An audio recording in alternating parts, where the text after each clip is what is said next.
Yo, welcome to the show. It's Boston's Banter with Frank the Bank and Keith KLava. You know the answer. Talking sports, breaking down the play so raw. From the Celtics to the Sox, we giving you the score. Catch the vibe, we coming live. Filling up your feed, let the passion thrive. Every dunk, every run, we analyze the moves. Shout out to the fans, feel the rhythm and grooves. From Gillette to the Garden, we ain't missing a beat. Frank and KLava bring the fire, can't accept defeat. What up, what up, what up? Welcome back to Boston's Banter, where the sports are wicked and the banter is pissa. I'm your host, Frank the Bank. With me, as always, is Keith KLava, LaCava. What's going on, Pocahontas? Yeah, not much Brodell Beckham Jr. Brodell Beckham Jr. here. That's right. We got episode 61. Yes, sir. Right? So it's going to be great. We're really close to the start of fantasy football, NFL Yay, football. yay! I can't even wait, man. I can't even wait for this. I can't wait, Our Frankie. draft's next weekend, for crying out loud. A week from this weekend, That's man. what I'm saying. Yeah, So back to back. That's going to be great, yeah. So why don't we just jump right into the Wicked Pissah news and get it started? Yes, sir, Frankie. Wicked Pissah news. Here we are. We're going to start with some more Celtics news. Yeah. So the Celtics plan to start point guard Peyton Pritchard for the 2025 season. Obviously, with Drew Holiday traded to Portland and everything, there was a guard spot open next to Derek White, and it now belongs to the reigning sixth man of the year. Well deserved. Of course. The initial plan was thought to be they were going to start newly acquired Anthony Simons, but now he'll be coming off the bench. The Celtics believe Pritchard has fully earned the starting job through his years of steady development, his familiarity with the system, and readiness to handle expanded responsibilities. Pritchard averaged 14 points per game last season, 3.8 rebounds per game, and 3.5 assists while shooting 40% from three. But Frankie, in the 3 games he started, those numbers jumped up to 21.7 points per game and 7.3 assists per game. The kid's an animal. You can see he deserves this, obviously. 1. 2, the heart that he shows out there is Absolutely. unreal. His ball handling's nasty. His defense is good. I mean, the kid deserves a great 3-point shooter. You know, all them half-court shots. Yeah, I love it. So, well-deserved. Tatum being out for the year, too, opens up a starting position. It, gives us a little flexibility there. Obviously, we're going to miss Tatum, but at the end of the day, Pritchard deserves this, and I think it's going to help us. I mean, he was sixth man of the year. He showcases the talent every night. Like you said, those half-court buzzer beaters and everything, man. I love it. So as of right now, the C's potential starting 5 looks like Pritchard, White, Brown, Sam Hauser at 6'8", at power forward I saw, which I thought was pretty interesting, and center Neemias Quetta. It'll look very different. Very different team this year. We'll see how it goes, Frankie. But still, speaking of the Celtics, man, they released the schedule recently, and this might help out a little bit, Frankie. So let's break it down real quick. So with the Celtics having a completely different lineup this upcoming season that doesn't look too appealing, there is something that may help us out. Apparently, the Celtics have the easiest strength of schedule in the NBA for the 2025 season. Yeah, according to last year's, yeah, right? yep. Percentage, yeah. And it was according to ESPN's NBA Today. Yep. So while the overall schedule of games is considered easy, the Celtics will face a tough stretch early in the season due to the need to use their new players and obviously adjust to the absence of Jason Tatum. We were just talking about and all that. The Celtics are also tied for the fewest back-to-back games in the league with a few other teams, and that could be seen as a positive aspect of their schedule. The new look C's will not be playing on opening night for the first time in more than a decade. Not having Tatum there and everything, and the guys they just got rid of. So they're one of the teams now that are looking lower on the totem pole. So it's kind of weird to see, man. The Celtics have been literally playing opening night for they're saying a decade, but instead their first game will be on October 22nd at home versus the 76ers. Yeah. And actually, just to break it down, I actually have a few of the other games to start the season. So, I mean, you tell me what you think their record will be to start off, Frankie. So, like I said, they open up the season October 22nd at home versus 76ers. That's a dub. Then they're away at the Knicks. That might be a loss. Then they're away at the Pistons. The Pistons did really good last year. That's going to be a close game. That's probably a loss, too. Then they're away at the Pelicans. Oh, that's a win. That's a W. And then we're home versus the Cavaliers, another good team. Yeah, they're good, too. They're banged up. They were banged up at the end of last year, though, so we'll see. But that's probably, that's going to be a loss probably, too. And then on Halloween night, away at Philly. I mean, that's a win. So we're starting off All 500 right there. There we but go. Hopefully they pull one out there and, go 4-2. Yes, sir. We'll see what happens, Frankie. But yeah, let's get into some Red Sox update, man. Let's do it. They're surging again a little bit. They're actually starting to look good again, and they're sitting at second place in the AL East currently. Their record is 68-57 on the season, still second in the wild card as well. So let's break down what they did this past week. So they won the second game of the Astros series last Tuesday in a 14-1 They went crazy. The Sox had 3 home runs for the second straight game. Yep. Also the second straight game for Roman Anthony and former Astro Alex Bregman, each having a home run in that game. They went nuts that game. Yes, they did.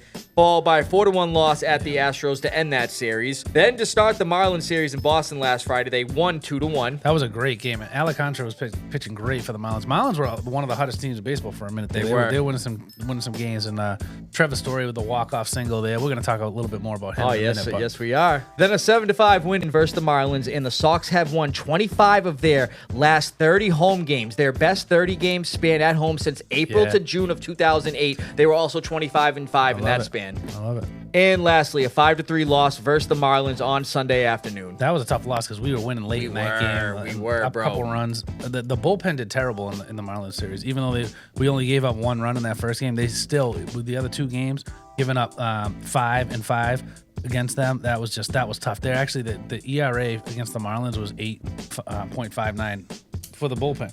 That's how bad they pitched. Man, I thought they had that game in the bag too. That was crazy. They needed that one. I mean, they were 3-2 this past week. You want to be 4-1 right there. Right, that should have been a W, being up 2 runs late like that. I mean, they are starting to look good, but they are letting those games get away like we've talked about. That's a game you got to win. I mean, the Marlins have been hot in the last month or so, but they're not a very good team. We've shown we could beat them. Anybody. Right?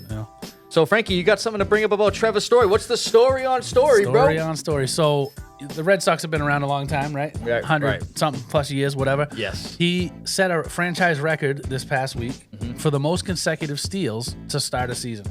21 out of 21. So he's attempted 21 steals. He stole every time, 21 times, without being caught. It's a pretty cool record. Oh, absolutely. What was it held by? Julio Lugo back in 2007? And he had 20, exactly. So that is That's correct. Right. So, yeah, I thought that was pretty cool. And, absolutely. So with the good news, we do got some bad news, though. So let's bring it up real quick. So Red Sox rookie infielder Marcelo Mayer to undergo wrist surgery and miss the rest of the season. Third season in a row. His season ends due to injury, dude. What's going on with this guy? He was looking good for a minute there, too. He started off pretty hot. He was. His season ends with a .228 batting average, 4 home runs, where he actually had 2 in 1 game. I know. He started to play pretty well. And 10 RBIs. Those numbers don't look the greatest, but again, he's a young guy, so he's getting the surgery. He's going to be back for spring training, so let's hope he comes back good. Yeah, we need him. All right, let's get into some NFL stuff. News, Yeah, brother. we got some NFL.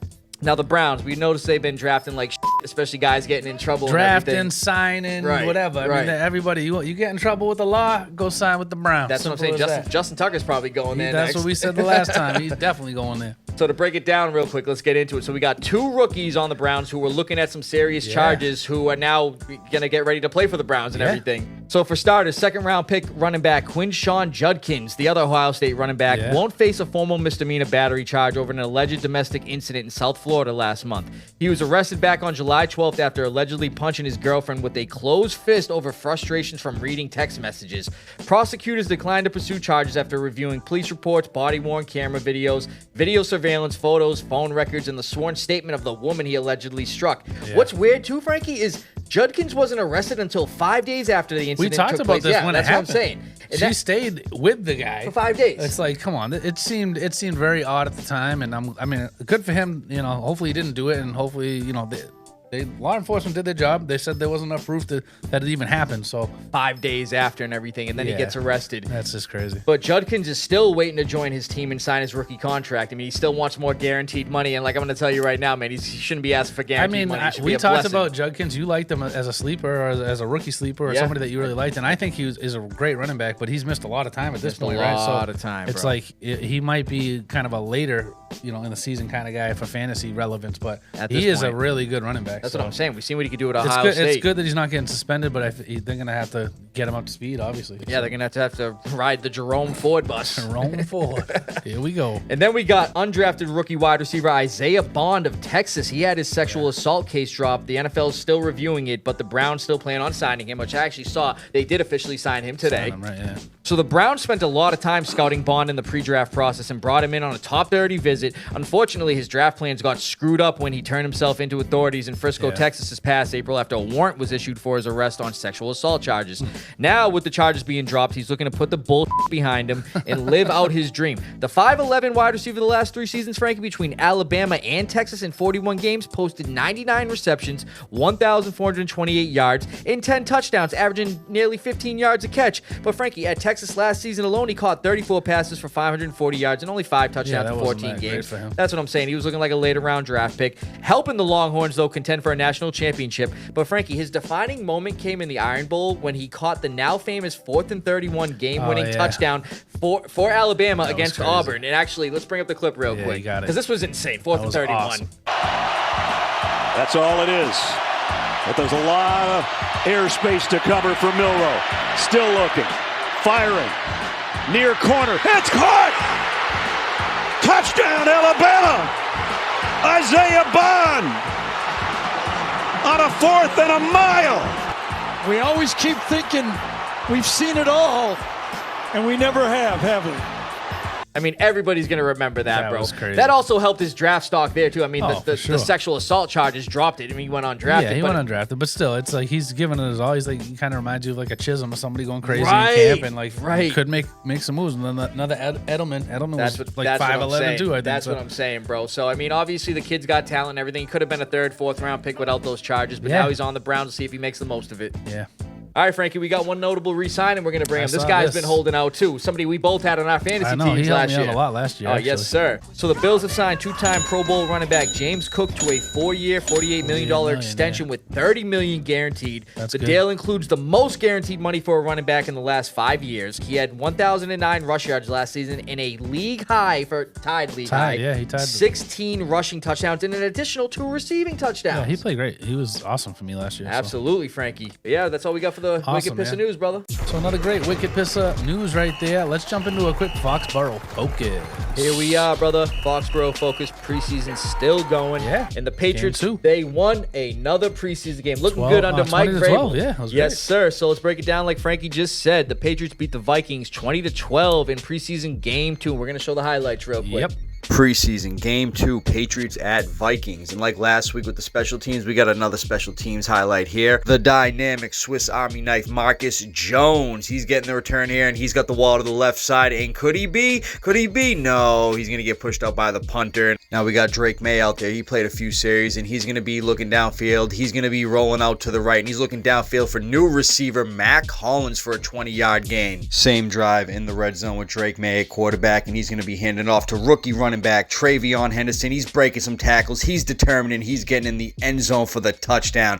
Yeah, this kid's going to be dynamic for our offense. Vikings back on offense. We've been talking about the defense, and Sam Howell, he's feeling the pressure. KLava chase on in his face. He throws it up, and it's going to be intercepted by cornerback Alex Austin. Move over to the second quarter. We got quarterback Josh Dobbs looking down the field for undrafted receiver Efton Chisholm III for a big 33-yard gain. This kid is a beast. The highlights don't stop there for him, and Josh Dobbs is going to be looking for Efton Chisholm again, and he's determined to. He's breaking tackles 1, 2, 3, 4, and he's going to get into the end zone for a 12-yard touchdown. Yeah, I'd say this kid's going to make the team. And we've been talking about how good the special teams has been doing, so this is at the end of the first half. We got wide receiver Jeremiah Webb, and he's going to be taking out the kick, and look at, he's getting some blocks. He's going to the left side. Oh, is he going to return it? Is he going all the way too?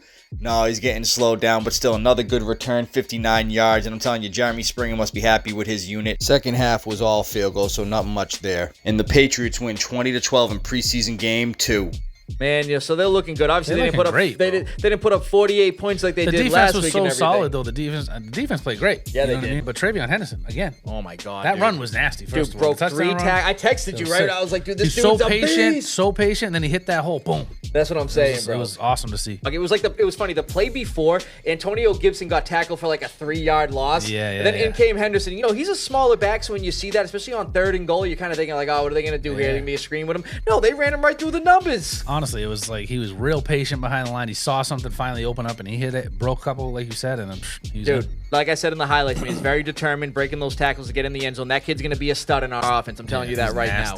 But Frankie, here's some other things I noticed from that game, and I want to bring up the special teams and primarily the return game. The return game's been great, yeah. So they had 130 kickoff return yards, including a 59-yarder at the end of the first half by undrafted wide receiver Jeremiah Webb, as we saw in the highlights, and the dynamic Swiss Army knife cornerback Marcus Jones, like we saw in the highlights. He had a nice 37-yard punt return where I'm sure the special teams coordinator Jeremy Springer is going to clown him for getting stopped by the punter and everything, because it looks like he was going to score, bro. I thought he was. Yeah, the wall, we've seen him, man. But like the first game, obviously you had Travion Henderson returning that kick for the touchdown, 100 yards. Both games, the return game's been great. And then you had Antonio Gibson have a 62-yarder. In this game, we're seeing the return. The special teams looks great. I'm saying they're playing great. Absolutely, bro. But like you were saying, man, you know, with one rookie, with Travion Henderson, obviously we were going to bring him up. He's a highlight. Yeah. He's going to be a highlight show the whole season. Absolutely. But, bro, we got to bring up undrafted rookie Chisholm. Efton Chisholm Gotta III. talk about him. Again, he led the team in receiving and caught all 6 of his targets for 71 yards and a touchdown. He only played in the first half, too, and that tells me, man, that he's primed to make the roster right there. I mean, there's so many, like, receivers that you have to think about, like, who's getting cut. I'm telling you right now, Polk's getting cut, Baker's getting cut. I wouldn't be surprised. 2 of the draft picks from last year. It's crazy to think about. And Bourne, I wouldn't be surprised if Bourne gets cut. He's up there in age and everything. I was watching a podcast earlier, and they were talking about somebody said they're going to cut Diggs. What the which I don't think they're ever going to do. Those dudes are on drugs. I know, but I'm saying, I was like, that's crazy because the wide receiver room's actually looking pretty good, pretty deep this. Oh, dude, it is. You know what I mean? Especially with the other guys we got on top of, instead of Diggs and Chisholm and all those guys, you got Pop Douglas, you got Keyshawn Boutte, you got Kyle Williams who caught 2 passes. Matt in this Collins game. is here. He caught 2 big passes. We signed him, you know what I mean? So it's like he's not getting cut.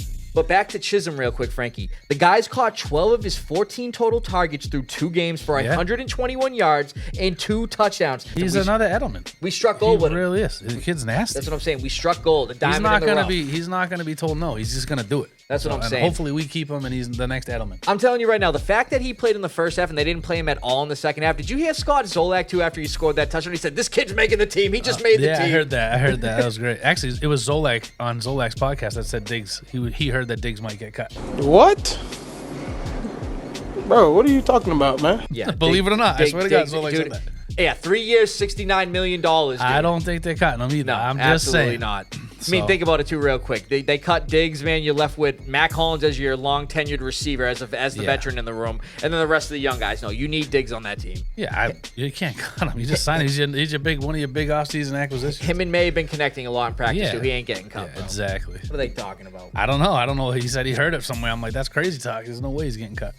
Idiots, man. Good stuff, Frankie. You too, buddy.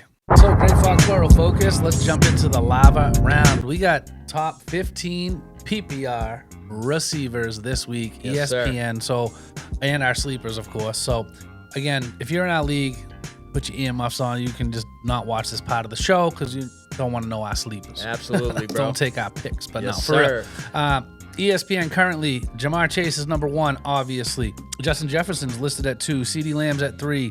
Puka Nacua is 4. Malik Neighbors is at 5. Amon-Ra St. Brown is at 6. 7's Nico Collins. 8, we have Brian Thomas Jr. That's a great keeper for Josh, by the way. He's getting him real late. Yes, he is. 9, A.J. Brown. 10, Drake London. 11, T. Higgins. So you got 2 Bengals in the top 10. Top 11. Oh, top 11, yeah, sorry. That's crazy. Tyreek Hill fell to 12 this year. I saw that. I was like, what? Yeah, I mean, he had a terrible year last year. I wish I he never drafted him. 13's Lad McConkey, one of your guys that you could have kept. I'm keeping Bowers. Yeah, so. no, I know you. Bowers a great keeper too. Absolutely. 14, Devontae Adams. So they, 2 for the Rams on the top 14, pretty cool. And then Jackson, Smith, and Jigba at 15. So why don't we start off with your first sleeper? Who do you like? So, Frankie, I'm actually going to take Ricky Pearsall of the for 49ers. real? That's 3 weeks in a row, I swear bro. to God, he's one of mine too. Like we don't go over our notes together like we always talk about and everything. That's crazy. So let's break it down real quick. That's so the crazy. first round pick from the 2024 NFL draft who survived getting shot will show why he was a first round pick. So Debo got traded obviously to Washington, and Ayuk the Puke isn't expected back till October while he recovers he's from a going to torn be on the pup ACL. still. That's what I I'm have saying. here too. I mean, Debo's gone. Right. Same thing. You know what I mean? And the only other notable wide receiver you got on that team is Juwan Jennings. He's even dealing with He's the calf banged up injury. right now. That's He's what I'm banged saying, up right bro. now too. And Juwan Jennings was pretty nasty for me last year. He filled in well. Yeah, that one game he went crazy, but went off. He's a good receiver. But this Pearsall kid's been playing great. Been playing real in good. camp. He's 99th ranked overall, 44th wideout taken in drafts. Like, I mean, that seems like a sleeper to me. If your other guy's gone, That's what I'm saying, bro. Injured right now. He's top guy. I mean, think about it, bro. I mean, you got George Kittle on that offense, Kittle's obviously. gonna eat some balls too. But the thing is, he's not going to eat every target, and I don't see CMC getting a crazy amount of touches with his recent injury history, especially last year. And I'll tell you right now, Frankie, with like you said, his ADP being a current of 99, you could probably get Pearson like round 8, 9, maybe even 10. I'm saying that's his pre-draft rankings right now. So I mean, I don't know where he's currently being drafted, but he's 99th overall for the PPR league on ESPN. So I thought that was pretty cool. So his potential's through the roof. Oh yeah, I like that pick too. So absolutely, I'll go with I'll give you one of my guys. It's a rookie actually for similar reasons for why we're talking here for Pearsall, but Emeka Egbuka on the Buccaneers. So had a touchdown last week. Yeah, Godwin coming back from injury, might start on the pup. He's banged up. Evans obviously missed some time last year, and he ain't getting any younger. But by all accounts, this kid, he's ranked 13 behind Pearsall, so he's 112th ranked currently, 54th wideout being taken, right? Baker Mayfield has talked so much about this kid. Everyone's talking. He's having a great training camp. And again, if Godwin's not back at full strength, this kid's going to fill in the Godwin role. Godwin was like the top 3 receiver. I know. He was killing it for the start of fantasy last year. In the first 5, 6, whatever, until he got hurt. They got an arsenal so over it's there, like, bro. I think this kid, especially to start the season, is going to be real hot. They're going to be looking for him. Just like Jalen McMillan last year. He likes looking for the young receivers. If anybody gets injured there, too, I mean, again, Mike Evans is the model of consistency, but he got banged up, missed time last year. He just broke 1,000 yards with that cool play at the end of the season, right? We showed that last So year. that was, but again, he's not getting any younger. And Godwin, that was a pretty severe injury, and they're talking about him missing some time early on. So it's like, yeah, man, he could fill in. I could see him going off, man. He was nasty at Ohio State, and they brought him in, and Baker advocated for him, too, so. The kid's good. The kid's real Absolutely, good. So, Frankie. Who's your second you got? So my second here is going to be Jamison Williams of the Lions, bro. I call him Big Play Jay. He's nasty so fast. Dude, so can stretch the field with his 6'1" size, and he's even clocked 20 miles per hour with the ball in his hands. Like Frankie was saying, the dude's fast as with a current ADP of 59 and 61, he's definitely one of those wide receivers you want to look for in the 5th, 6th round for his big play ability. Goff will look for this guy down the field. So far in his 3-year career, Frankie, 33 games, he has 29 total receptions of 20 to 50 yards. Wow. Last year alone, on 58 receptions, he had 1,001 yards and 7 touchdowns, averaging nearly 18 yards a catch, while also having 5 receptions of 50-plus yards, with one being an 82-yard touchdown versus the Bears. The kid's nasty. So. Dude, I'm telling you, I love the kid's upside. That's awesome. Yeah, that's a good pick for yes, sure. Sir. Actually, my last pick is kind of related because of Jamison Williams. One of the reasons why I took him, I'm taking Rome Odunze.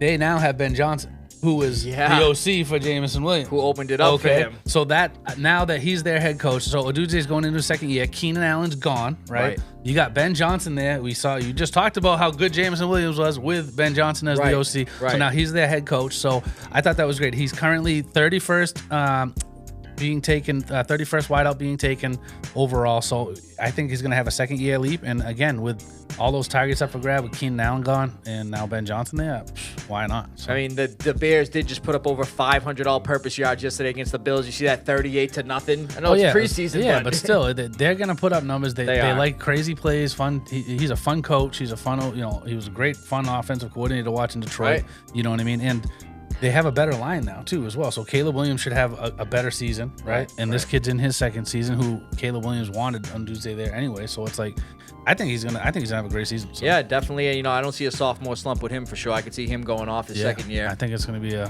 breakout year for him. I agree, Frankie. And for my 3rd, I'm gonna be taking Khalil Shakir of the Bills, bro. I love him too. The Bills' leading wide receiver last season in terms of yards with 821, receptions with 76, and Josh Allen looked for him the most with 100 targets. Oh bro. yeah. Mind you, back in February, he signed a 4-year, $60 million contract extension with the $32 million guaranteed. So he's expected to be the Bills' main pass catcher, the main guy on that offense, along with James Cook, obviously. And with the current ADP of 96, you can most likely find him in round 7 or 8. Another wide receiver with high usage potential for a later ADP. I don't see much competition for targets on that offense either. Other receivers are Keon Coleman, Josh Palmer, and Elijah Moore. And the 2 tight ends, you got Kincaid and Knox, but they both combined for 66 receptions last season, 10 less than Shakir. You know what I'm saying? I think he's going to be great this season, actually. They signed him for a reason. You know what I mean? Right. So. And like you were just saying, they signed him for a reason. And I see the trend of him being Josh Allen's #1 target continue. And he'll even lead in touchdown receptions along with all the other receiving stats. Yeah, that's a good pick. I like him a lot, too. Somebody in our league, well, my league, I should say, but has him as a possible keeper. I don't know if they're going to keep him, but they got him late. So they're going to have him late again this year. So. That's a good one, Frankie. Yeah, now the wide receivers, man, the list goes deep. So we're definitely there's a ton more. There was like 4 or 5 other ones. I was like, I like this guy. I like this guy. That's what I was like, saying. When I was looking at it, I was like, who should I go with here, bro? It was hard to choose because there's some definitely big sleepers this year. So I mean, don't get me wrong. I even looked at D-Hop. I mean, I wonder how he's going to be with Lamar in Baltimore. Yeah, I mean, there's so many. Like,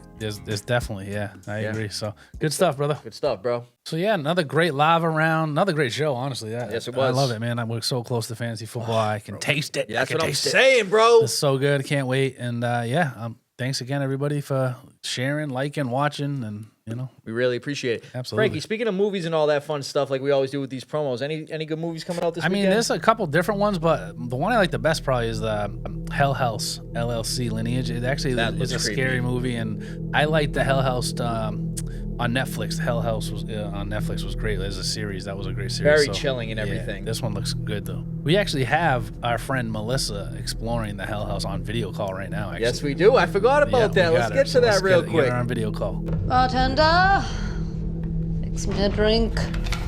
Man, of course Melissa's at the bar with her drinking. Give me one too. Right? That's what I'm saying.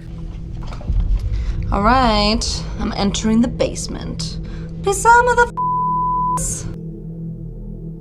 Frank, did you see those people behind her? Yeah. What's that? What? I don't know. Melissa, is everything good over there? I think you should probably get out of there. Actually, I agree.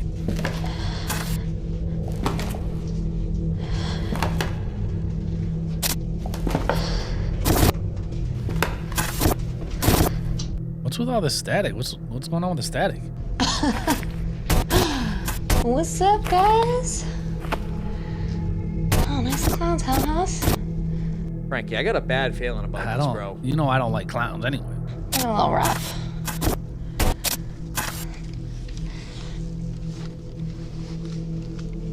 All right. Check this out. I'm gonna give you guys a little bonus. Something's definitely not right. I mean, I feel like I've seen this before. Yeah, no, we've seen these movies before. This is not. Yeah, something's not right. All right, that's about as raunchy as I'm gonna get. Holy shit. Get out of this. You gotta get out of there. She's gotta get out of there, Frankie. Get out of there now. Now. Melissa, slowly leave.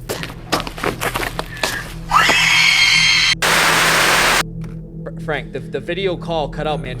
Let's get out of here. Yeah, let's get out of here. From Beantown to your town, stay wicked pissa. From Foxboro to your borough, thanks for listening, everybody, and we'll see you next week. Frank, what's up with your head, bro?